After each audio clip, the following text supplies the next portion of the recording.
This is St. Mark's Episcopal Church, Richmond, Texas. I am Chris Abbott, Christian formation teacher. This is Kids Kingdom, intended for youth in grades 1 through 5. We're delighted to have you with us today. If you have not already signed up to be in this class, we would love to have you join us. Contact the church office and I'll make sure that you get the Bible and the materials and all of the supplies that you need in order to participate each week in whatever the activity is going to be. We've been focusing on the last 3 weeks on the events leading up to the crucifixion and leading up to Easter. We started off with the washing of the feet, where Jesus washes the feet of his disciples and demonstrates to them that we're all equal and we help and administer to each other in times of need. And then we talked about the actual Last Supper, and you baked your unleavened bread, that flat bread that didn't get all puffy. And that was when Jesus explained that the bread is the body and the wine is the blood. And then he also told them that somebody was going to betray him. And that, of course, was Judas. And last week, we read about the disciples and Jesus going into the Garden of Gethsemane when Jesus needed to spend some time in prayer and thought. And he leaves his disciples to protect him and watch over him while he goes to pray. And they fall asleep, and he's disgusted with them for having done that. And then, of course, Judas shows up with the Jewish guards, and Peter slices off the ear of one of the guards, and Jesus repairs the ear for him. And the disciples take off. They're horrified at what has happened, and Jesus is arrested. We're going to be continuing with that story today and what happens to Peter as a result of all of that. But of course, we know that we always begin in prayer. The Lord be with you. Dear Lord, please help us to be good friends to Jesus and to remember that Jesus will forgive us when we let him down. Amen. Okay. Before we read, you can open the Bible to 268 and 269. Just a little review here for a second about Peter. And how does Peter know Jesus? Well, Peter is one of the disciples that Jesus has selected. And before that time, Peter was a fisherman. And he comes and he is a disciple with Jesus, with his brother Andrew. And what's important to remember here is that because he had been a fisherman for fish, Jesus uses a metaphor, an example, and he tells Peter that he's going to be fishing for people. Well, now, I used to be the English teacher, and now we don't literally mean that Peter is going to be throwing out a rod and a hook and he's going to be catching people that way. No, we mean that he's going to be going out and he's going to be preaching the good news about Jesus, and he's going to be building churches and starting communities together of the people who are going to be believing in Jesus. And so that's the background we need to remember about what Peter is going to be doing. So if you look at the, first of all, it's important to look at the little map at the bottom of page 268. And up at the top of the little oval that's there, Galilee, that is where most of the disciples of Jesus came from. Galilee and the Sea of Galilee. But this all is happening, this episode in the Garden of Gethsemane that we read in the Passover dinner, this is all happening in Jerusalem. And part of what is going to make the disciples stand out a little bit is that their way of talking is a little bit different than it is in Jerusalem. Sort of like the way people in Texas say things that might be a little bit different than they might say it in New York. And it might be a tip-off that you're a Texan. And this is a tip-off to the people in Jerusalem that these might be disciples because they sound a little bit different because they came from Galilee. The picture there is of Peter when others come up to him and ask him if he knows Jesus. And Peter says, well, I don't know who you're talking about. Who? I don't know. And he's denying that there in that picture. At the top of page 269, there's a picture of a crow, a cock, and he's going to be crowing. And that was something else that Jesus had said. Peter, you're going to be denying me. You're going to be telling people that you don't know who I am. And it's going to happen 3 times before the cock crows. And Peter's, what? He doesn't understand the whole thing. But after the whole thing is over, in the picture at the bottom of page 269, he's walking out. He's got his hands. He's just, yes.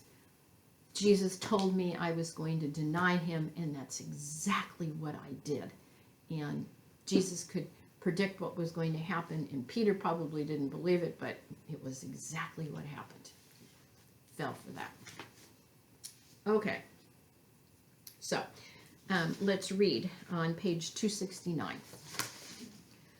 Earlier, while on the Mount of Olives, Jesus had told his disciples that before the night was over, he would be betrayed by them.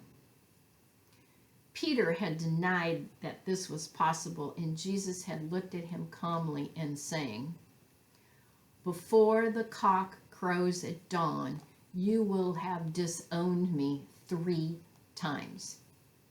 To this, Peter had emphatically replied, never!